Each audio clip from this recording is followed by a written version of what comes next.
द्रौपदी ने अंधे के अंधा कह दिया था। इसी बात पर बोलिए भगवान की 17 दिन के अंदर 17 छोड़ी सेना जिस समय मारी गई है, बड़े बड़े राजा महाराजा उस महाभारत जैसे युद्ध में समाप्त हो गए। अब एक दिन क्या हुआ, जब महाभारत का युद्ध जब समाप्त हुआ तो पितामह भीष्म जो है सरसैया पे लेटना पड़ा। क्यों लेटना पड़ा? इन्होंने एक अधमरे सांप को बाण से उठाया और झरवेरी पे डाल दिया था। तब उस सर्प ने श्राप दिया है कि आज हमारे जितने कांटे चुभे हैं उतने ही बाण तेरे कुरुक्षेत्र के जब मैदान में युद्ध होगा तब चुभेंगे। लेकिन एक बात याद रखना भक्तों, पितामह भीष्म को ये वरदान था कि जब तुम चाहोगे तब तुम्हारी मौत होगी, जब तुम चाहोगे। अब दुर्योधन की जब भीम ने जांग तोड़ दी, अब जब लास्ट दिन जांग छोड़ दी तो एक दिन दुर्योधन लंगड़ाता हुआ अपनी माँ गांधारी के पास पहुंचा और एक बात कही है, माँ आज अगर हम सुई के नोक के बराबर अगर पांडवों को राज्य दे देते तो ये महाभारत जैसा युद्ध नहीं होता, ना ही हमारे 100 भाई मारे जाते। तो गांधारी ने एक बात कही है, बेटा तुम्हें अब याद आई है? अब याद आई है? बोली है कि अब आई तो याद धर्म की और अंत समय पर आई। आज याद पहले आई जाती तो होती ना लड़ाई। आज याद पहले आई जाती होती ना लड़ाई।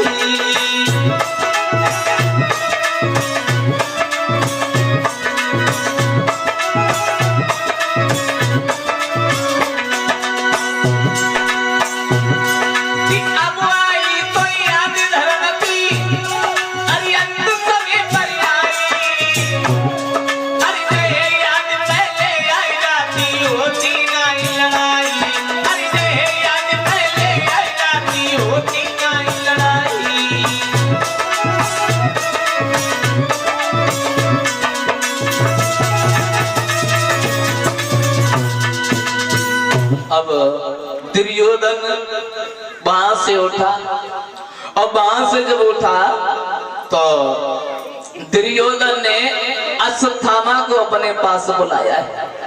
अश्वत्थामा को पास में बुलाया है, एक बात कही है, ऐसा करो तुम पांडवों को मारो। तो अश्वत्थामा कहने लगा मुझे क्या मिलेगा? तो दुर्योधन ने माटी उठाई और अश्वत्थामा के तिलक कर दिया। बोले आज से तुम यहाँ के मंत्री हो गए, मंत्री। अब जो देखो परीक्षित महाराज मरता है वो क्या नहीं करता है, उसने मंत्री बना दिया। और अश्वत्थामा जिस समय रात में गया, रात में, लेकिन भगवान कन्हैया पहले से समझ गए थे कि कुछ होने वाला है, तो पांडवों को उठाया और शिविर से कहीं घूमने के लिए दूर निकल गए, दूर। अब द्रौपदी के पास में 5 बच्चा लेते थे, 5 बच्चा। अब रात में जैसे ही गया है तो अश्वत्थामा समझ नहीं पाया, पांडव समझ गए। द्रौपदी के 5 बच्चों का सर जो है वो धड़ से अलग कर दिया, सरों को लेके आया है। और जब सरों को लेके आया तो पहले तो दुर्योधन बहुत हंसा कि पांडव मारे गए, और जैसे ही सर पकड़ के देखे तो बालकों के सर थे वो दब रहे थे। अब तो दुर्योधन ने जैसे ही सरों को निकाला, देखा है कि ये तो पांडव नहीं है, उनके बच्चा है। एक बात कही है, अरे नालायक, तूने तो मेरा वंश ही विनाश कर दिया, उसी समय एक साथ हंसा और एक साथ रोया, तब दुर्योधन की जो है वो मौत हो गई। बोलिए गोविंद भगवान की। दुर्योधन को भी ये वरदान था, जिस समय तू एक साथ हंसेगा और एक साथ रोएगा तभी तेरी मौत होगी। दुर्योधन इधर जब खत्म हो गया तो अश्वत्थामा दुर्योधन की लेस को छोड़ के चला गया। इधर सवेरा जब हुआ और धीरे धीरे जब सवेरा हुआ तो द्रौपदी है जब उठी, पास में जैसे ही अपने बच्चों के जो धड़ थे सो पड़े, देखें ये क्या हो गया, ये क्या हो गया, मेरे बच्चों को किसने मार दिया है। तब तक भगवान कन्हैया जो है पांडवों के साथ हमें शिविर के पास में घुसे आए। अब जैसे ही कन्हैया के चेहरा की तरफ देखा, द्रौपदी ने एक बात कही है, तुमने मेरे साथ बहुत गलत किया, बहुत गलत किया। एक बात बताओ, इन बच्चों की क्या गलती थी जो इनकी आत्मा तुमने ऐसी कर दी। भगवान कन्हैया कहने लगे, देखो द्रौपदी, तुमने मेरे ऊपर दोष लगा दिया। एक बात बताओ, इंसान जो है वो बहुत मतलबी है, बहुत मतलबी है। अगर कोई अच्छा काम परीक्षित महाराज हो जाए तो वो कहते हैं ये काम हमने किया, कोई काम बन जाए तो ये हमने किया। अगर कोई नुकसान हो जाए या आलू जैसे घाटा में हो जाए तो लोग कहते हैं भगवान ने बहुत बुरा किया है, भगवान ने बहुत बुरा किया है। अच्छा काम किया है सो हमने किया और बुरा किया है वो भगवान ने किया। बहुत मतलबी इंसान। द्रौपदी की बात सुनने के बाद कन्हैया ने समझाया है, देखो एक बात बताओ, आज अगर तुम्हारे बच्चों की जगह अगर तुम्हारे पति लेते होते तो क्या होता।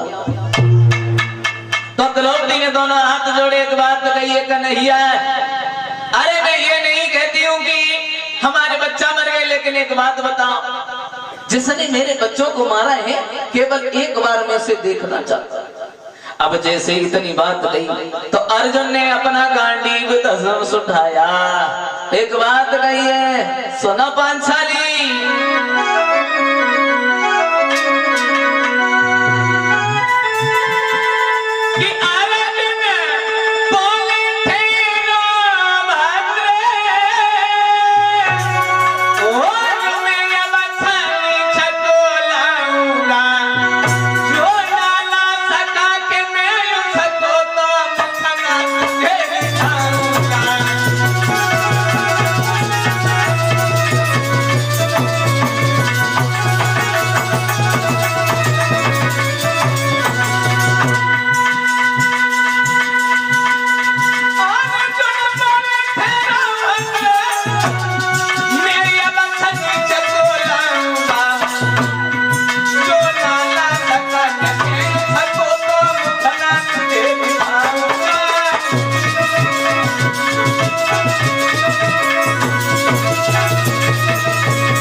तो मैं तुम्हारे सामने नहीं आऊं। अब कन्हैया कहने लगे, अर्जुन तुम प्रेम तो बहुत जल्दी कर लेते हो। तो अर्जुन ने भगवान कन्हैया से एक बात कही, एक बात बताओ, जिसके रथ चलाने वाले आप हो तो उसे प्रण करने में क्या देर। परीक्षित महाराज, जिसका ड्राइवर बढ़िया होता है उसकी गाड़ी का एक्सीडेंट का डर बहुत कम होता है। हाँ, तो एक बात कही कि चलो मैं जानता हूँ किसने मारा है। तो इधर से पांचों पांडव सहित भगवान कन्हैया जा रहे थे और उधर से अश्वत्थामा